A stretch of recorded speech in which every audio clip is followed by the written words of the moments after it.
Hi, this is Russel Treat. I'm with Interact Energy Services. And a good day to you, sir. How are you? What part of the country are you in today?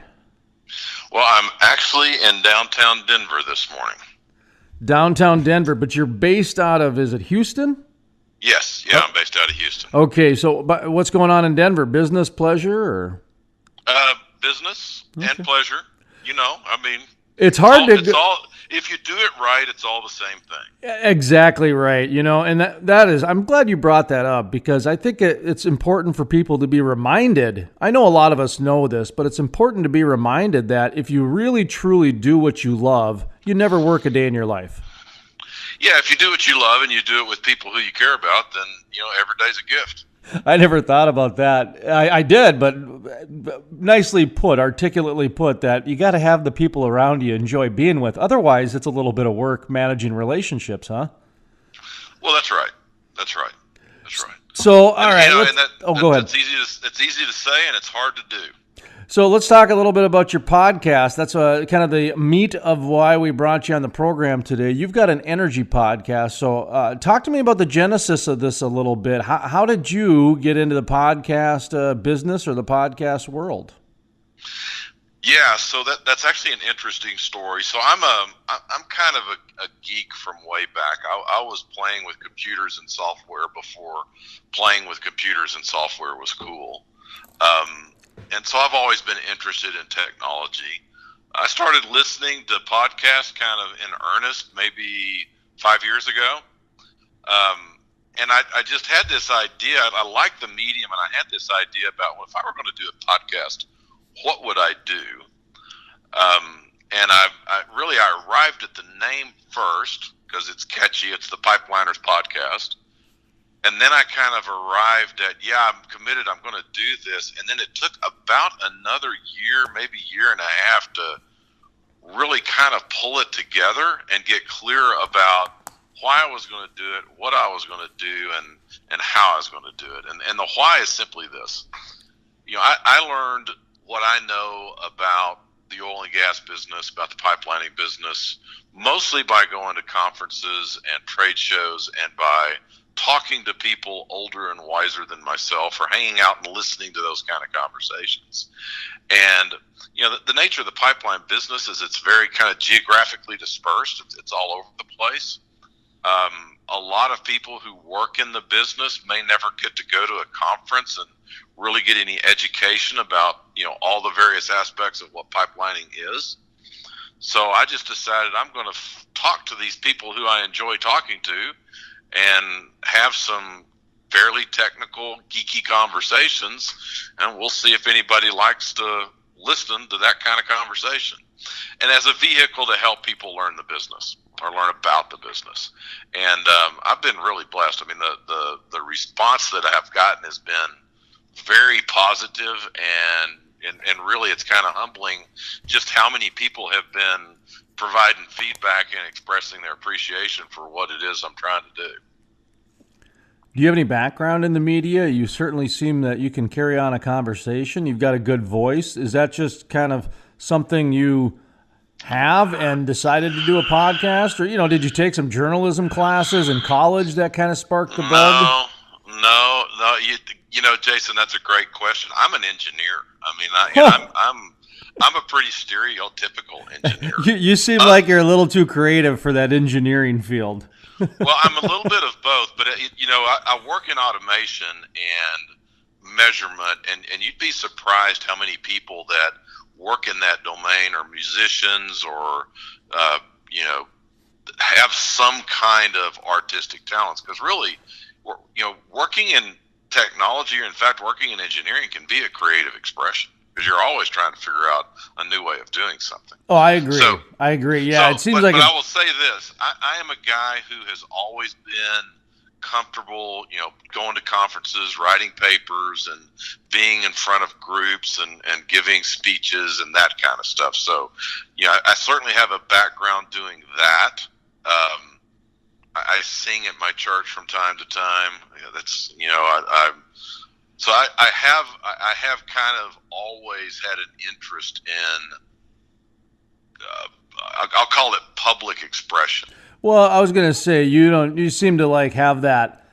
Seem to be missing that fear of public speaking, much like for me. I'm the same way. I don't have any problem getting up in front of people and making a fool of myself or wowing them with talent. I enjoy the rush, the timing and everything. And there's a lot of people that, the majority of the people, do not go beyond any thought process beyond the public speaking, because they're like, well, I'm not going to get up in front of people. So their dream or their goal just stops right there. And so it's interesting how you phrased it like that, because I've never thought of it in that way, about how my lack of fear allows me to do just like you do. I'm the same way. I mean, we have bands on our programs a lot of times, so I'm spoiled. Like, I look at it like I don't want to go to any more concerts because I have these private concerts in my studio and I get backstage passes and, just want to hang out with musicians and jam, the same. One of the things about any of that kind of work, and it's also true, I think, in public speaking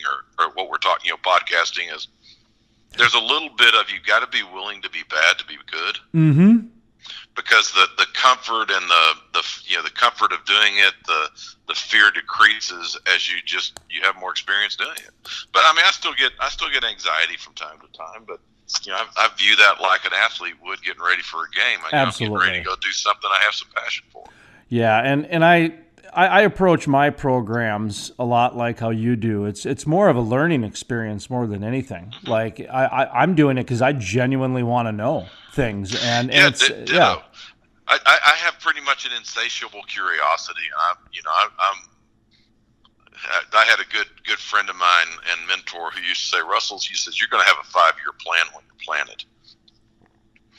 And that's just true. I mean, I'm always interested in what's next and what's new and who's using it and how's it working, and that I just have an unlimited curiosity for that type of thing. And one of the reasons why I wanted to go down this path and kind of bring this up, which would be an appropriate time now, is anybody looking to do a podcast. Some of the advice that I would like to point out that you just heard from two people who have been doing this for a while. I've got 25 years experience doing, radio and print, and about 10 years experience doing podcasts. And you've been doing it, what now, a year and a half, 2 years? I've been doing a podcast a little over a year. Okay, and for me, I would call that a success, and here's why. There was a sensation that happened with the blogging industry where people would get out and blog and all this stuff like that. Well, then after about a month or 2 months of blogging, they would ghost it away, or they would just kind of wither away and die on the vine, because people realize this is work. And that phenomenon is starting to happen in the podcasting world and that sort of thing. So the advice that I'd like to bring up is that if you're doing something that is satisfying your curiosity, or you genuinely want to learn about topics, and you don't look at the podcast as work, but you look at it as beneficial to either your business or your life or your soul, go nuts and do it. Otherwise, be prepared. There is some work involved. What would you say to that comment?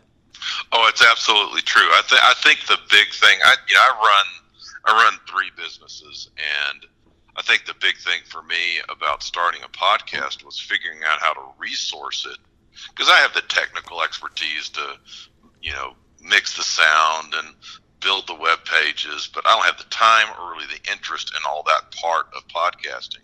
So part of what I had to do is I had to figure out how to build a team that would support what I wanted to do, so I could pursue what I'm passionate about, the conversation, and let others pursue their passions around the technology and the sound. Because the other thing, I wanted to do it with a level of quality, because there's a lot of stuff out there that's just frankly not very good. The sound is bad. The conversation's not organized.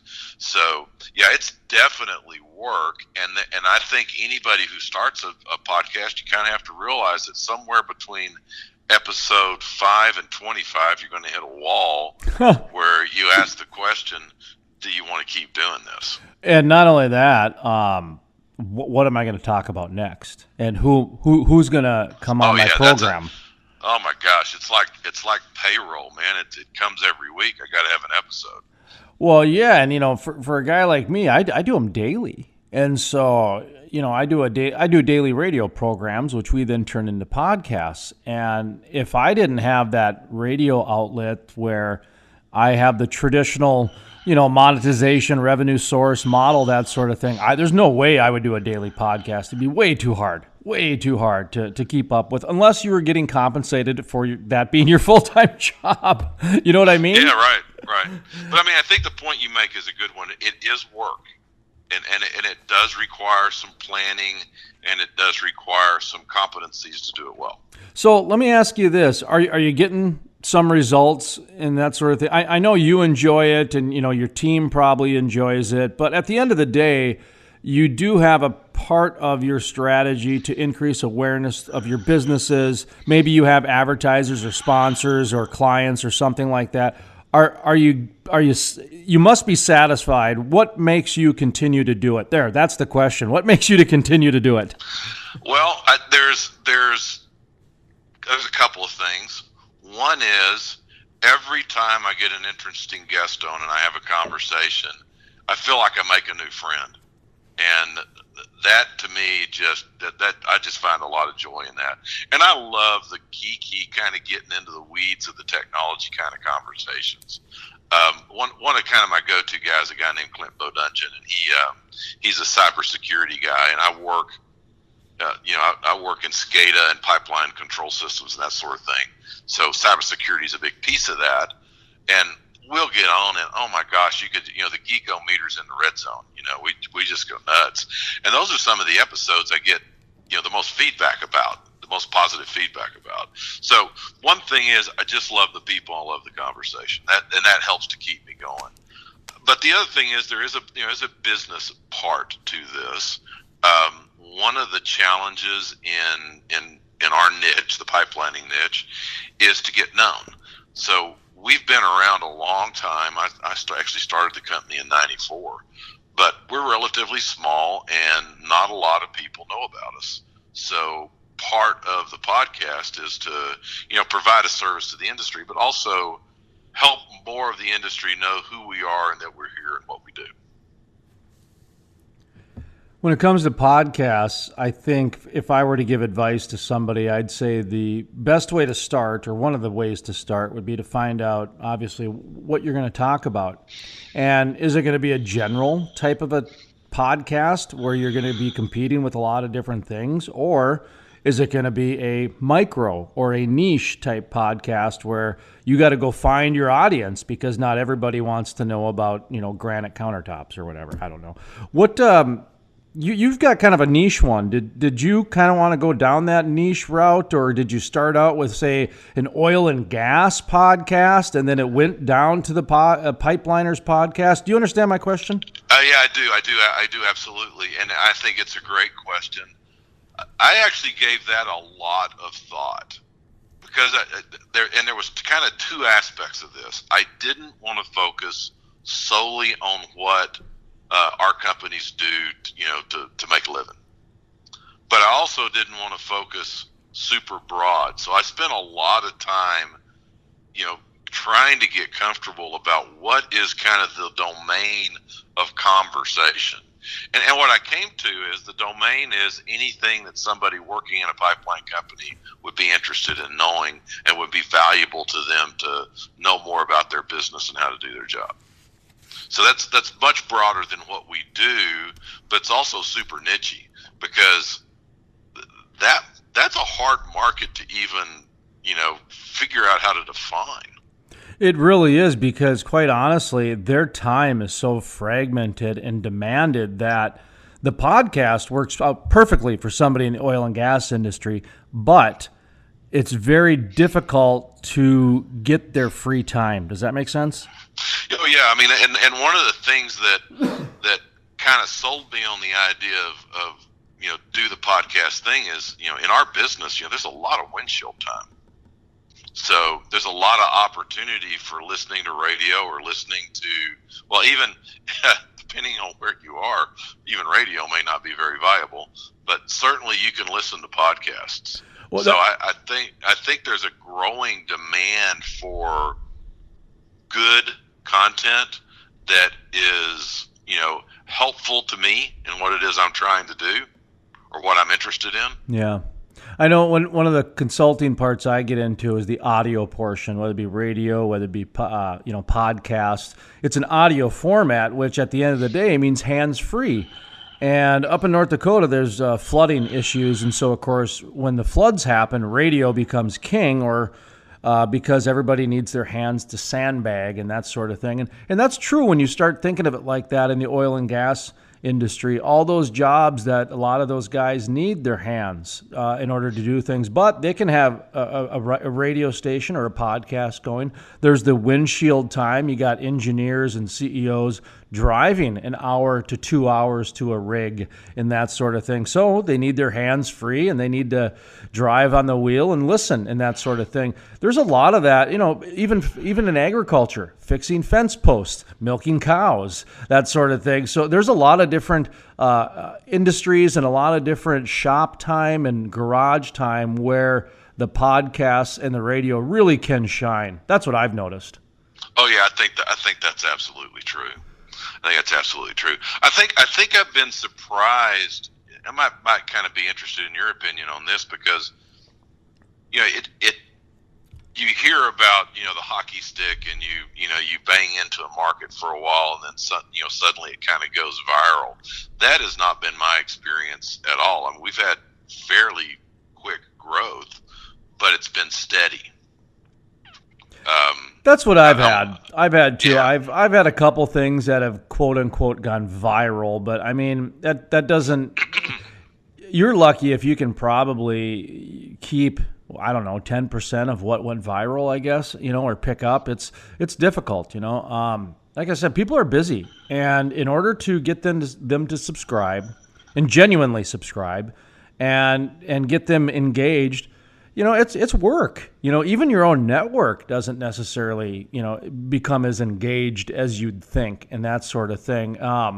So it's, I just there's a competition for eartime. Oh, without a doubt. I mean, was it Rupert Murdoch?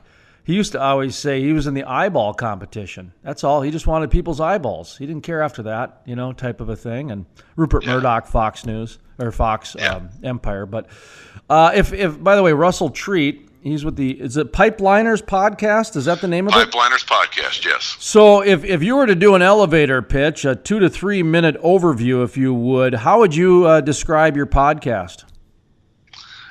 It's where Bubba Geeks come to learn about the pipeline business. And a Bubba Geek is an interesting combination of, kind of a nerd redneck, if you will. Drives a pickup truck, likes to be outdoors, probably interested in hunting and fishing, and satellite uplink from the game cam to the truck. Sure. So that's kind of those would be my peeps. So, but really, I'm being a little flippant, but really the bottom line is this: the Pipeliners Podcast is put together for pipeliners so that they have a resource to learn about the business in all of its aspects. So as we kind of wrap up here, Russel Treat, Pipeliners Podcast, I'll give you an opportunity to mention if you have any sponsors or if you have any guests of notoriety, that sort of thing. Go ahead and take a few minutes to talk about some of the past guests and or sponsors. Yeah, so I'll talk about some guests first. I already mentioned Clint Bodungeon. We have recently had Ryan Sitton. Ryan's one of the commissioners of the Texas Railroad Commission. For those that don't know, and it's kind of strange, but in Texas, the Railroad Commission does not regulate railroads. They regulate oil and gas and pipelines. And that's an elected position. He's one of 3 commissioners in the state of Texas. We had Cliff Burton on. Cliff is president of the Pipeline Research Council. He was talking about a data sharing initiative where they're working with industry to build a data store of inline inspection data that can be used to develop tools and to develop analytics for looking for faults, defects, features, etc. in piping when they're running inline inspections. So those were a couple of recent and notable episodes. We have a lot of people that are work in the pipeline business. Jeremy Coleman, who is a control center manager for Northwest Natural Gas in Portland, Oregon, which is the local utility there, has been on a couple of times. So that's a few of the guests, and those are the kinds of guests we look to get. Basically, people who have information. And we cover a broad gamut. We had a guy with Atmos International, which is a leak detection software company. We did a whole series on pipeline leak detection. There was a lot of interest in that. A gentleman by the name of Mark LaMontagne. He's a PhD engineer in inline inspection, and we did a whole series of podcasts on the fundamentals of inline inspection. And that one was kind of hyper geeky.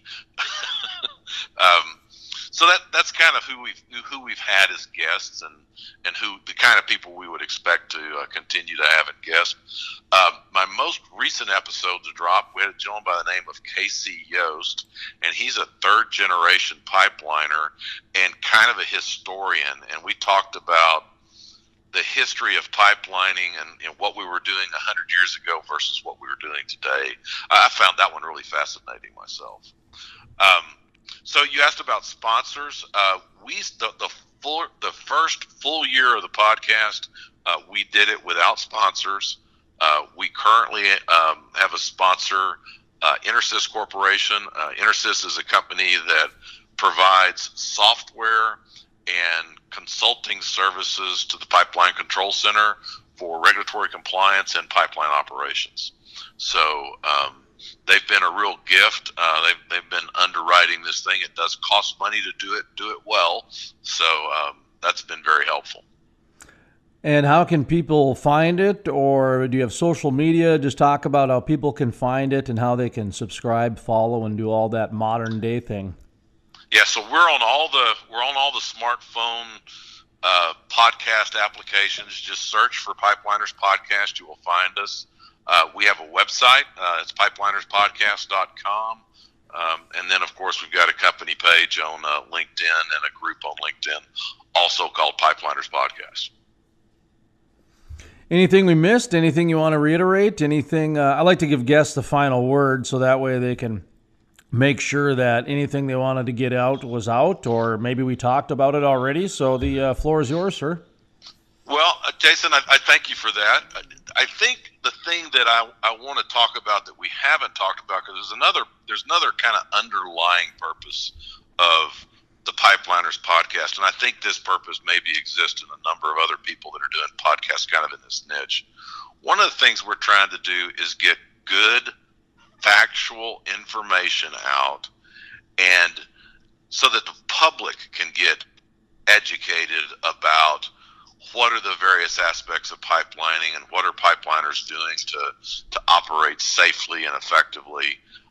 And we're also trying to equip the folks that are kind of the front line. And the front line of our business would be, the guy, the field operators, the ones that are dealing with the landowners. That's the front line. So we're also trying to equip them with information that will be helpful to them when they're interacting with the public.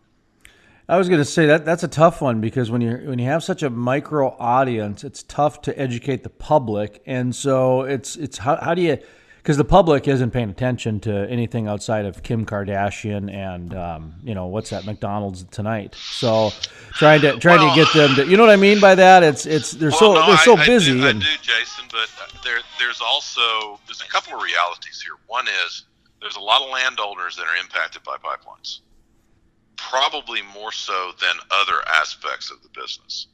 Anybody that's got natural gas coming to their house is interested in pipelines. They're connected to pipelines.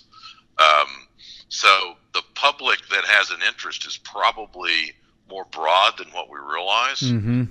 There's one entity. It's called the Pipeline Safety Trust. The Pipeline Safety Trust was formed by the Bellingham, Washington community after the Bellingham incident in '98, which was a really bad pipeline incident. And they actively advocate on behalf of the public and participate in regulatory rulemaking in D.C.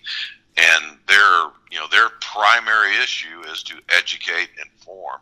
In fact, one of the regulatory requirements in pipelining is what's called damage prevention in the rule, but that's everything around marking pipelines and having people call before they dig so they don't do damage, and educating the community that there's pipelines in their neighborhood and they need to be aware of it.